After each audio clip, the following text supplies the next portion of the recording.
അദ്ധ്യായം 106. ഖുറൈശ് മക്കയിൽ അവതരിച്ചത്. മക്കയിലെ പ്രമാണികളായിരുന്ന ഖുറൈശ് ഗോത്രത്തിന് അല്ലാഹു ചെയ്തുകൊടുത്ത ഒരനുഗ്രഹത്തെ അനുസ്മരിപ്പിക്കുന്നതാണ് ഈ പേരിന് നിദാനം. ബിസ്മില്ലാഹിർ റഹ്മാനിർ റഹീം. ലഇലാഫി ഖുറൈശിൻ ഈലാഫിഹിം റിഹ്ലതശ് ശിതാഇ വസ്സൈഫ്. ഖുറൈശ് ഗോത്രത്തെ കൂട്ടിയിണക്കിയതിനാൽ ശൈത്യകാലത്തെയും ഉഷ്ണകാലത്തെയും യാത്രയുമായി അവരെ കൂട്ടിയിണക്കിയതിനാൽ ഫൽയഅ്ബുദൂ റബ്ബ ഹാദൽ ബൈത്ത്. ഈ ഭവനത്തിന്റെ രക്ഷിതാവിനെ അവർ ആരാധിച്ചുകൊള്ളട്ടെ. അല്ലദീ അത്അമഹും മിൻ ജൂഇൻ വആമനഹും മിൻ ഖൗഫ്. അതായത് അവർക്ക് വിശപ്പിന് ആഹാരം നൽകുകയും ഭയത്തിന് പകരം സമാധാനം നൽകുകയും ചെയ്തവനെ. അസ്സലാമു അലൈക്കും വറഹ്മത്തുള്ളാഹി വബറകാതുഹു. ആദ്യമായിട്ട് ഒരു ക്ഷമാപണമാണ്, എല്ലാവരും ക്ഷമിക്കണം. ഇത്തിരി ടെക്നിക്കൽ പ്രോബ്ലം കാരണം ഇത്തിരി ലേറ്റ് ആയി. അതുകൊണ്ട് ഇത് ഇത്തിരി എക്സ്റ്റെൻഡ് ചെയ്യാനും പ്ലാൻ ഉണ്ട്. ആർക്കെങ്കിലും അതിൽ ബുദ്ധിമുട്ടുണ്ടോ? 2 മണിക്കൂർ എന്നുള്ള പ്രോഗ്രാം 2 മണിക്കൂർ തന്നെ ഉണ്ടാവും. അതുകൊണ്ട് എല്ലാവരും ഒന്ന് അഡ്ജസ്റ്റ് ചെയ്യണം. ഇന്ന് ഞാനിവിടെ എന്റെ പ്രഭാഷണത്തിന്റെ ടോപ്പിക് ഭ്രൂണശാസ്ത്രം. ഭ്രൂണശാസ്ത്രം മാത്രമല്ല, ഒരു മനുഷ്യന്റെ ജനനം തൊട്ട് മരണം വരെ ഖുർആനിൽ എങ്ങനെയാണ് സൂചിപ്പിച്ചിരിക്കുന്നത്, അല്ലെങ്കിൽ ഖുർആനിൽ അവതരിപ്പിച്ച ഓരോ വചനങ്ങൾ എന്തൊക്കെയാണ് മനുഷ്യന്റെ ജനനം തൊട്ട് മരണം വരെ പറഞ്ഞിട്ടുള്ളത് എന്നതാണ് എന്റെ വിഷയം. അതായത് നമ്മളിപ്പോ പറഞ്ഞുകൊണ്ടിരുന്നത് മനുഷ്യൻ എങ്ങനെയാണ് ജനിച്ചത്, അതായത് നമ്മൾ എങ്ങനെയാണ് ജനിച്ചത് എന്നല്ല, നമ്മളുടെ ജനനശാസ്ത്രം ഭ്രൂണശാസ്ത്രം എന്ന് പറയും, അത് വേറെ. ഭ്രൂണശാസ്ത്രം എന്ന് പറയും, അത് വേറെ. അത് എംബ്രിയോളജി എന്ന് ഇംഗ്ലീഷിൽ പറയുന്ന, ഭ്രൂണശാസ്ത്രം എന്ന് മലയാളത്തിൽ പറയുന്ന ഒരു വലിയൊരു പ്രക്രിയയാണ്, അത് വേറെ. അത് നമ്മൾ ലാസ്റ്റ് ആയിട്ട് ഡിസ്കസ് ചെയ്യാം. ഫസ്റ്റ് നമ്മൾ പറയാൻ പോകുന്നത് ആദ്യമായി എങ്ങനെയാണ് മനുഷ്യൻ സൃഷ്ടിച്ചത്, അല്ലാഹു തആല എങ്ങനെയാണ് ആദ്യ മനുഷ്യൻ, അതായത് ആദമിനെ സൃഷ്ടിച്ചത് എങ്ങനെയാണ് എന്നുള്ളതാണ്. അത് വ്യക്തമായി അത് വ്യക്തമായി ഖുർആനിൽ പറയുന്നുണ്ട്. 38-ാം അധ്യായം 71-72 വചനത്തിലും 37-ാം അധ്യായം 11-ാമത്തെ വചനത്തിലും പിന്നെ 23-ാം അധ്യായം 12-ാമത്തെ വചനത്തിലും പറയുന്നുണ്ട്, മനുഷ്യൻ മണ്ണിൽ നിന്നാണ് സൃഷ്ടിച്ചത്. മനുഷ്യൻ മണ്ണിൽ നിന്നാണ് സൃഷ്ടിച്ചത്. അതിന് എവിഡൻസ് ആരും ഇത് പറഞ്ഞാൽ വിശ്വസിക്കില്ല. എല്ലാവരും വിചാരിക്കുന്നു കുരങ്ങിൽ നിന്നാണ് മനുഷ്യൻ വന്നത്. പക്ഷെ അത് തികച്ചും ഒരു മണ്ടത്തരമായ ഒരു വിഷയമാണ്. അത് അങ്ങനെയാണെങ്കിൽ ഇപ്പോ കുരങ്ങൻ ഉണ്ടാവില്ല. എല്ലാ കുരങ്ങന്മാരും മനുഷ്യനായിട്ട് ഇങ്ങനെ വന്നുകൊണ്ടിരിക്കണം. ഇപ്പൊ ഈ കാലത്ത് അപ്പോ കുരങ്ങൻ ഉണ്ടാവാൻ പാടില്ല. പക്ഷെ അങ്ങനെയല്ലല്ലോ കാണുന്നത്. കുരങ്ങന്മാരുണ്ട്, മനുഷ്യന്മാരുണ്ട്. അപ്പൊ മനുഷ്യന്റെ ജനന രീതി വേറെയാണ്. അല്ലാഹുവാണ് മനുഷ്യരെയും മറ്റു ജീവജാലങ്ങളെയും സൃഷ്ടിച്ചത്. അതുപോലെ കുരങ്ങന്റെ ജനനം വേറെയാണ്. അതിനുള്ള എവിഡൻസ് ആണ് അടുത്തത് കാണിക്കുന്നത്. 1400 വർഷങ്ങൾക്ക് മുമ്പ് ഖുർആനിൽ പറഞ്ഞത് മനുഷ്യനെ സൃഷ്ടിച്ചത് മണ്ണിൽ നിന്നാണ്. അതിന് എവിഡൻസ് ആയിട്ടാണ് പറയുന്നത്. മണ്ണ് ഒരു 70 കിലോ മണ്ണ് എടുക്കും. നിങ്ങൾ 70 കിലോ മണ്ണ് എടുത്ത് 70 കിലോ ഒരു മനുഷ്യന് എടുക്കും. രണ്ടും കമ്പയർ ചെയ്താല് അതില് മണ്ണിൽ oxygen, carbon, hydrogen, nitrogen, calcium ഇങ്ങനെ പോലെ നിറയെ മിനറൽസ് ഉണ്ട്. ഈ സെയിം മിനറൽസ് ആണ് നമുക്ക് ഏതിൽ കാണാൻ കഴിയുന്നത്? മനുഷ്യ ശരീരത്തിൽ കാണാൻ കഴിയുന്നത്. ഈ oxygen, carbon, hydrogen, copper, boron ഇതെല്ലാം തന്നെ മണ്ണിലുണ്ട്. അതും കറക്റ്റ്, അതായത് ബോഡിയിൽ എത്ര കോൺസ്റ്റിറ്റ്യൂഷൻ ഉണ്ടോ അതുപോലെ തന്നെ മണ്ണിലും, ആ 70 കിലോ മണ്ണിലും ഈ കോൺസ്റ്റിറ്റ്യൂഷൻ കാണാൻ കഴിയും. ഓക്സിജൻ ഏതിലുള്ളത്? നമ്മൾ ശ്വാസം വലിക്കുമ്പോൾ ഓക്സിജൻ അല്ലേ വലിക്കുന്നത്. അതായത് എയർ വലിക്കും, അതിൽ ഓക്സിജനും ഉണ്ട്, കാർബൺ ഡൈ ഓക്സൈഡും ഉണ്ട്. കാർബൺ ഡൈ ഓക്സൈഡ് നമ്മൾ പുറത്തു വിടും, ഓക്സിജൻ വലിച്ചെടുക്കും. ഇതാണ് പ്രക്രിയ, ശ്വാസപ്രക്രിയ. ഇതില് ഓക്സിജൻ കൊണ്ട് മെയ്ഡ് ചെയ്തിരിക്കുന്നതാണ് നമ്മളുടെ ലങ്സ്. അതുകൊണ്ട് പറയാം, അതും 43,000 ഗ്രാംസ് ആണ്. അതായത് 43 കിലോ ആണ് ഓക്സിജൻ. ബോഡിയിൽ ഫുൾ ഓക്സിജൻ കൊണ്ട് നിറഞ്ഞിരിക്കുന്നത് 43 കിലോ ആണ്. മണ്ണിലും അതുപോലെ, മണ്ണിലെടുത്താലും ഓക്സിജന്റെ അളവാണ് മണ്ണിൽ അധികമുള്ളത്. എന്തുകൊണ്ടാണ് അങ്ങനെ? പ്ലാന്റ്സ് വന്നിട്ട് നമ്മളെ പോലെയല്ല, അവരുടെ നേരെ തിരിഞ്ഞതാണ്. നമ്മുടെ കാർബൺ ഡൈ ഓക്സൈഡ് പുറത്തു വിടുന്നു, ഓക്സിജൻ നമ്മൾ യൂസ് ചെയ്യുന്നു. പക്ഷെ പ്ലാന്റ്സ് അങ്ങനെയല്ല. അതായത് വൃക്ഷങ്ങൾ, മരങ്ങൾ അതങ്ങനെയല്ല, നേരെ തിരിച്ചാണ്. അവർ ഓക്സിജൻ ആണ് പുറത്തു വിടുന്നത്. അപ്പൊ അവർ വിടുന്നത്, മണ്ണിൽ കാണുന്നത് അധികം ചെടികളല്ലേ, അപ്പൊ അവർ വിടുന്നതിന്റെ അധികം അംശവും മണ്ണിൽ പോയി അടഞ്ഞിരിക്കും. അതുകൊണ്ടാണ് ഓക്സിജൻ മണ്ണിൽ 43 ഗ്രാമും മനുഷ്യ ശരീരത്തിലും അധികമായിട്ട് കാണുന്നത്.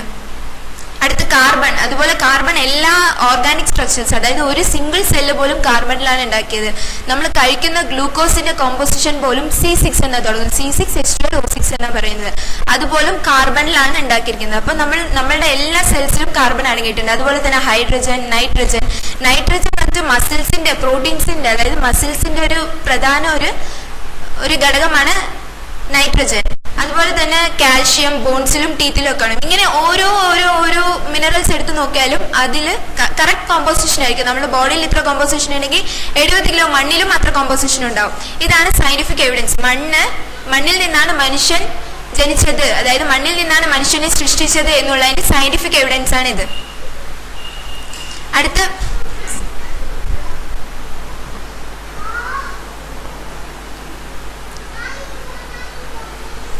മട്ടെറപ്പി എന്ന് പറയും. ആരും ഇതിനെക്കുറിച്ച് കേട്ടിട്ടുണ്ടാവില്ല എന്ന് വിചാരിക്കുന്നു. നാച്ചുറോപ്പതിയിൽ ഇതൊരു ടെക്നിക്കായിട്ട്, ട്രീറ്റ്മെന്റ് ആയിട്ട് ഞങ്ങൾ ഫോളോ ചെയ്യുന്നുണ്ട്. മണ്ണ് കൊണ്ടുള്ള ചികിത്സ. മനുഷ്യനെ മണ്ണിൽ നിന്നാണ് സൃഷ്ടിച്ചത്, മനുഷ്യൻ തന്നെ മണ്ണിൽ നിന്നാണ് വന്നത്. അപ്പൊ നമ്മൾ മണ്ണിനെ എങ്ങനെയും കൊച്ചാക്കാൻ പാടില്ലാത്തൊരു കാര്യമാണ്. അതുകൊണ്ട് തന്നെ മനുഷ്യന്റെ ശരീരത്തിലെ ഓരോ ഡിസീസിനും മണ്ണ് അസുഖത്തിനെ ക്യൂർ ചെയ്യും, അതായത് അസുഖം ഇല്ലാണ്ടാക്കും.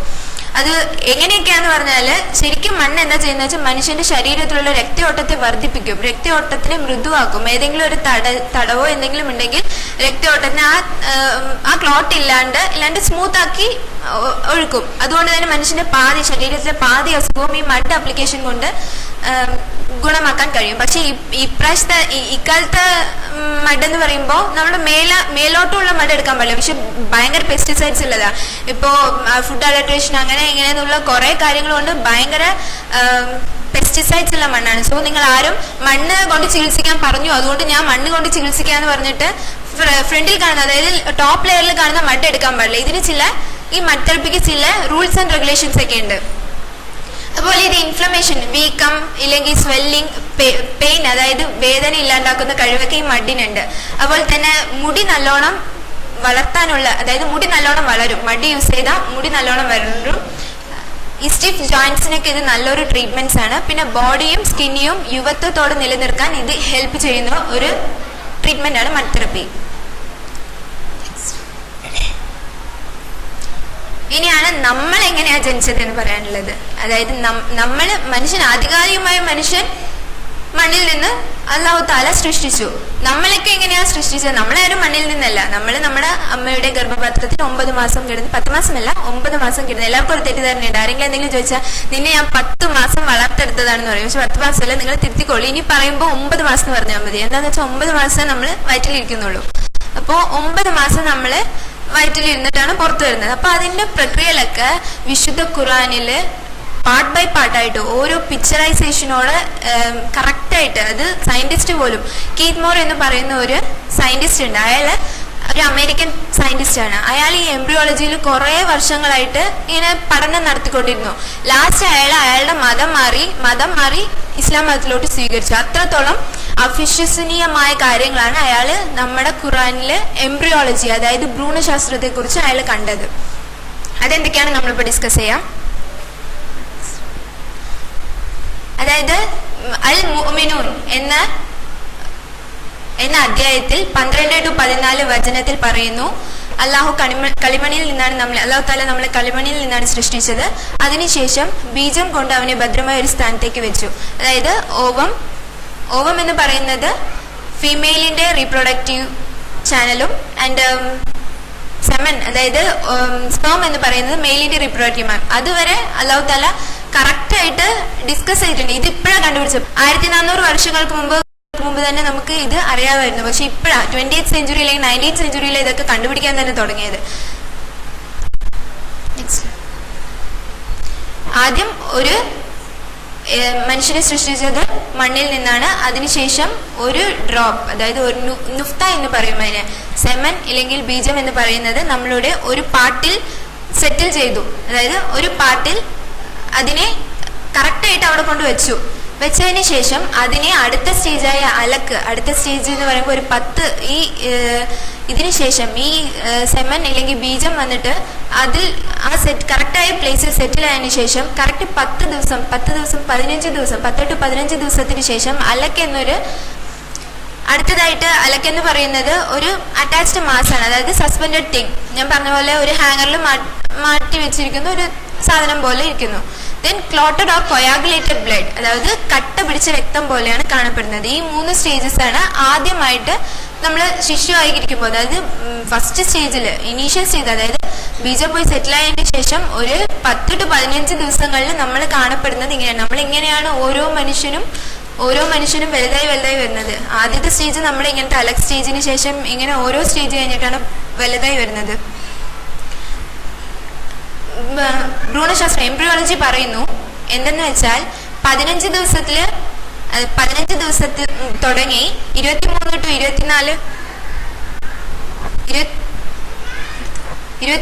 24 ദിവസം വരെ അലക് സ്റ്റേജിൽ കാണപ്പെടുന്നു. അതായത് അട്ടയെ പോലെ നിങ്ങൾക്ക് കാണാൻ പറ്റും. ഒരു എംബ്രിയോയുടെ പിക്ചർ കാണിച്ചിട്ടുണ്ട്, അതുപോലെ തന്നെ ഒരു ലീച്ചിന്റെ പിക്ചറും കാണിച്ചിട്ടുണ്ട്, ഒരു അട്ടയുടെ പിക്ചറും കാണിച്ചിട്ടുണ്ട്.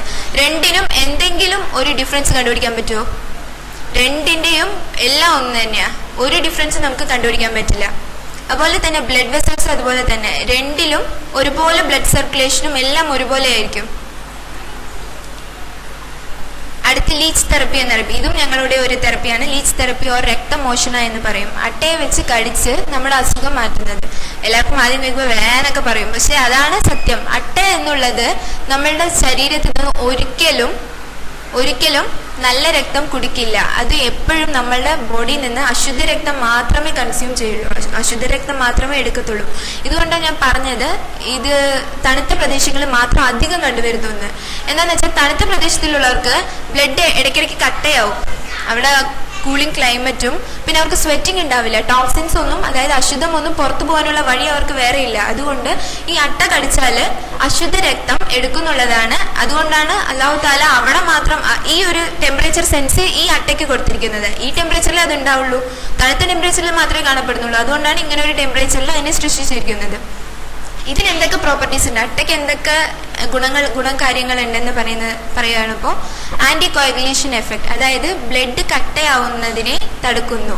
ബ്ലഡ് കട്ട പിടിക്കാന്ന് വെച്ചാൽ നമ്മളെ മുറിഞ്ഞ് കട്ട പിടിക്കുന്നതല്ല, പിന്നെ നമ്മുടെ വെസൽസിൽ, അതായത് നമ്മുടെ രക്തക്കുഴലുകളിൽ ബ്ലഡ് ഉറഞ്ഞു നിൽക്കും. ഇതിന് മേജറായിട്ട് ഇത് കാരണം ഹാർട്ട് ഡിസീസും കൂടെ വരാം, ഹാർട്ട് അറ്റാക്ക് വരെ വരാം ഈ ബ്ലഡ് ക്ലോട്ട് ചെയ്യുന്നുണ്ട്. സോ ഹാർട്ട് ഡിസീസിന് ഇത് ഏറ്റവും നല്ലൊരു ട്രീറ്റ്മെന്റ് ആണ്.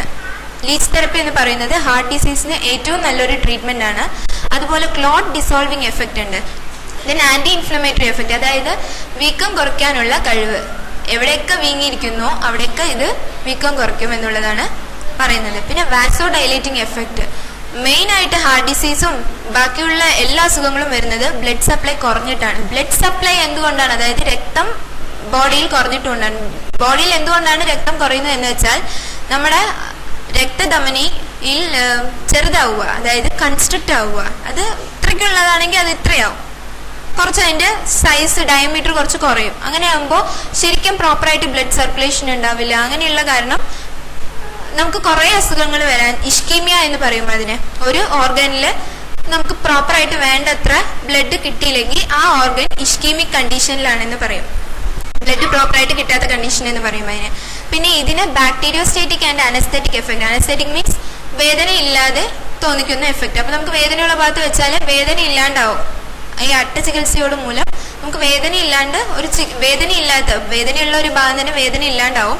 ബാക്ടീരിയോസ്റ്റേറ്റിക് എഫക്ട് എന്ന് വെച്ചാൽ എന്തെങ്കിലും ഒരു ബാക്ടീരിയ അല്ലെങ്കിൽ ഫംഗസോ ഇല്ല അങ്ങനെ എന്തെങ്കിലും ഒരു മൈക്രോ ഓർഗാനിസം കൊണ്ട് വരുന്നതാണെങ്കിൽ നമ്മൾ ഈ ചികിത്സയിലൂടെ മാറ്റിയെടുക്കാം.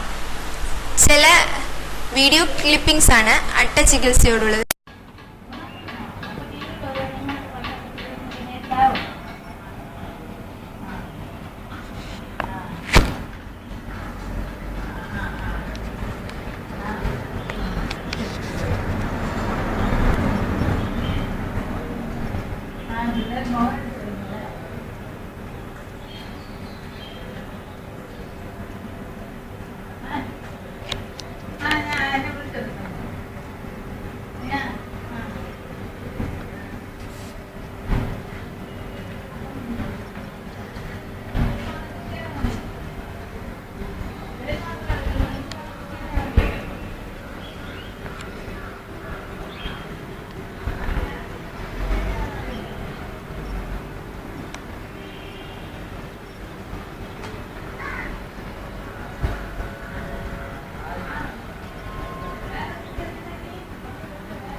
ఎక్కువ వస్తుందా జలపట్టడం కానీ?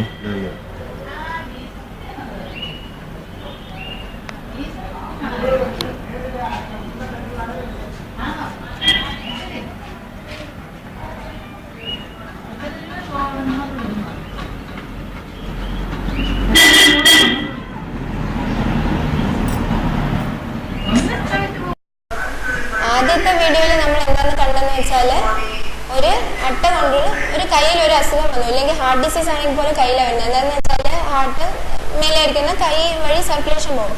അതുകൊണ്ട് അങ്ങനെ ചികിത്സയാണ് നമ്മൾ ആദ്യത്തെ വീഡിയോയിൽ കണ്ടത്. സെക്കൻഡ് വീഡിയോയിൽ കണ്ടത് ഒരു പൂപ്പൽ അല്ലാതെ ശരിക്കും അത് ഒരു ഫംഗസ് കൊണ്ട് കാല് തന്നെ ദ്രവിച്ചു പോയൊരവസ്ഥയാണ്. ആ അവസ്ഥയിൽ വരെ നമ്മൾ ലീച്ച് തെറപ്പി ചെയ്യാം, ഈ അട്ട കൊണ്ടുള്ള ചികിത്സ ചെയ്യാം. അത് ബോഡിക്ക് ഒരിക്കലും ഹാനികരമല്ല, ഈ ഡിസീസ് വരെ ക്യൂർ ആവുകയും ചെയ്യും.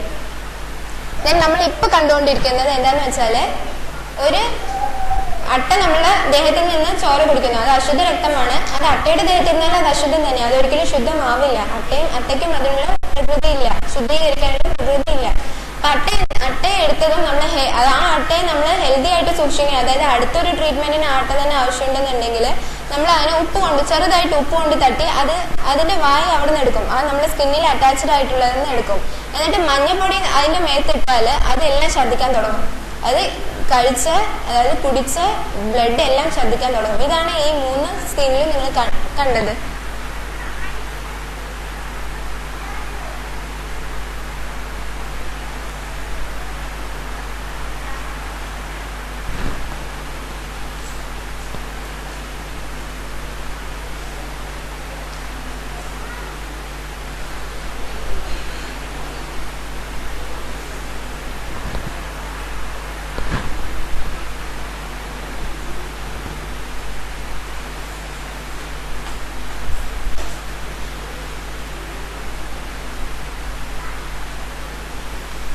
അതുപോലെ ഇതേപോലെ ഒരു ട്രീറ്റ്മെന്റ് രീതിയും കൂടെ ഉണ്ട്. അല്ലാഹു പറഞ്ഞത് നിങ്ങൾക്ക് തേനിൽ ഷിഫ ഉണ്ടെന്നാണ്. തേനിൽ ഷിഫ ഉണ്ടെന്ന് അല്ലാഹു പറഞ്ഞിട്ടുണ്ട്. അത് നമുക്ക് എല്ലാവർക്കും അറിയാം. അത് എങ്ങനെയാണ് നമ്മൾ ട്രീറ്റ്മെന്റ് രീതിയിൽ കൊണ്ടുവരുന്നത്? തേന് മാത്രമല്ല, തേനീച്ചയ്ക്കും ഷിഫ ഉണ്ടെന്നാണ് ഇപ്പൊ മോഡേൺ സയൻസ് പ്രൂവ് ചെയ്തിരിക്കുന്നത്. ചേട്ടാ അടുത്ത വീഡിയോ.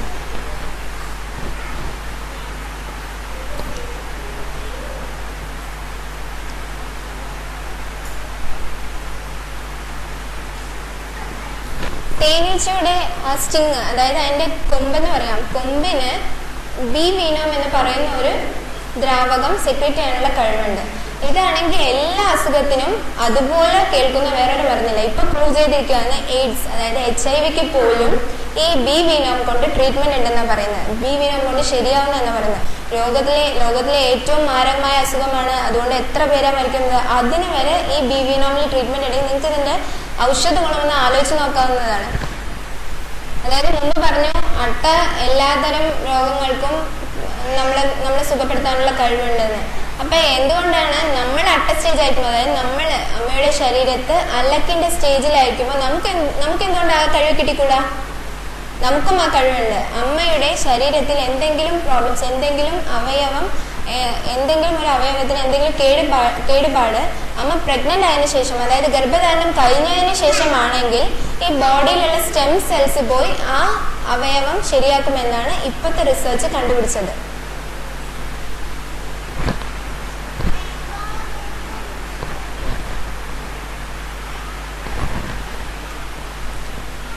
അല്ല, മുമ്പത്തെ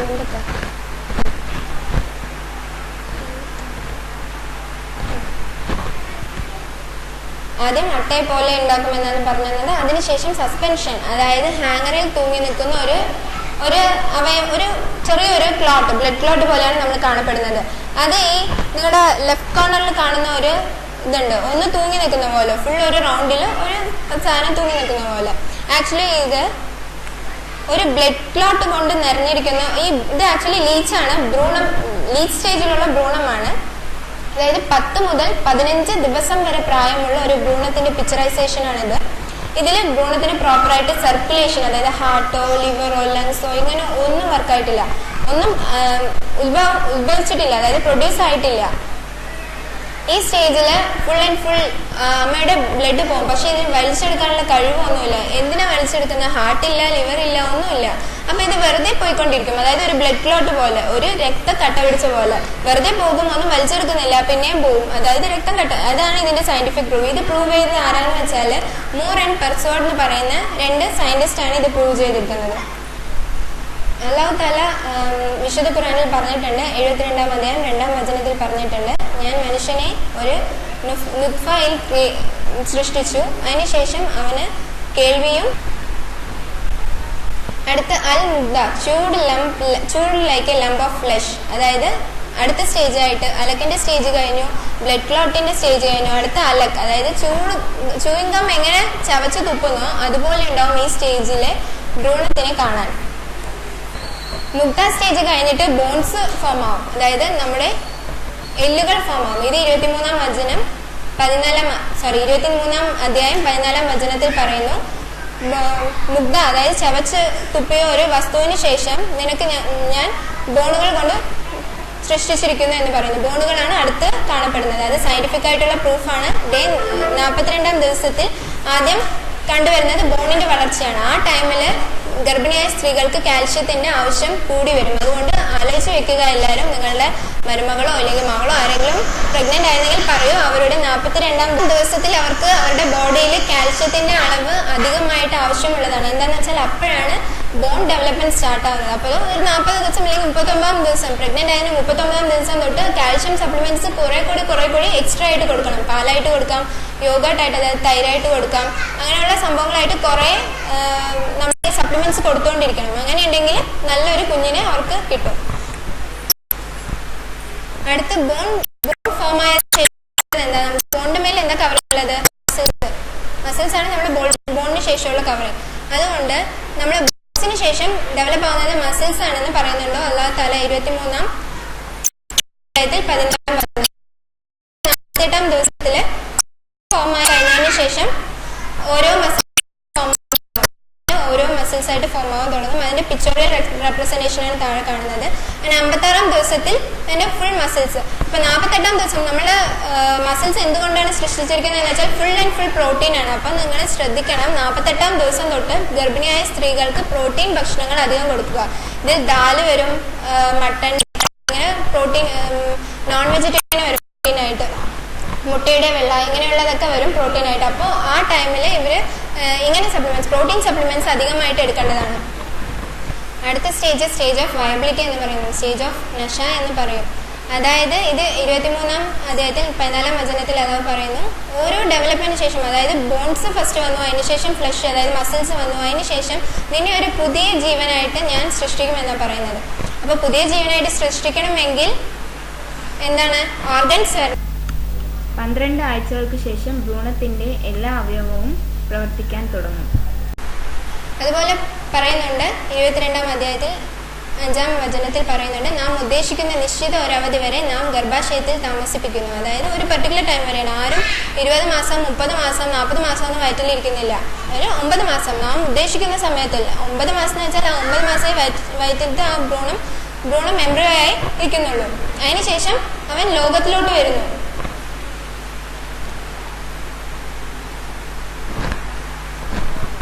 ആ 9 മാസങ്ങളുള്ള ചേഞ്ചസ് ആണ് ഇതൊക്കെ.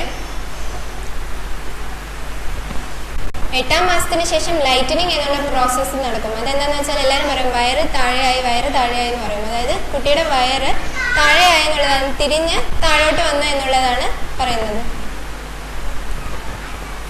അടുത്ത് അല്ലാഹു തആല 31-ാം അധ്യായത്തിൽ 6-ാം വചനത്തിൽ പറയുന്നു, നിങ്ങൾക്ക് ഇറക്കിത്തന്ന നിങ്ങളുടെ മാതാപിതാക്കളുടെ വയറുകളിൽ നിങ്ങളെ അവൻ സൃഷ്ടിച്ചിരിക്കുന്നു. 3 തരം അന്ധകാരങ്ങളിൽ നിന്ന് സൃഷ്ടിയുടെ ഒരു ഘട്ടത്തിന് ശേഷം മറ്റൊരു ഘട്ടമാക്കിക്കൊണ്ട് അങ്ങനെയുള്ളവനാകുന്നു നിങ്ങളുടെ രക്ഷിതാവ് അല്ലാഹു. അതായത് 3 അന്ധകാരം.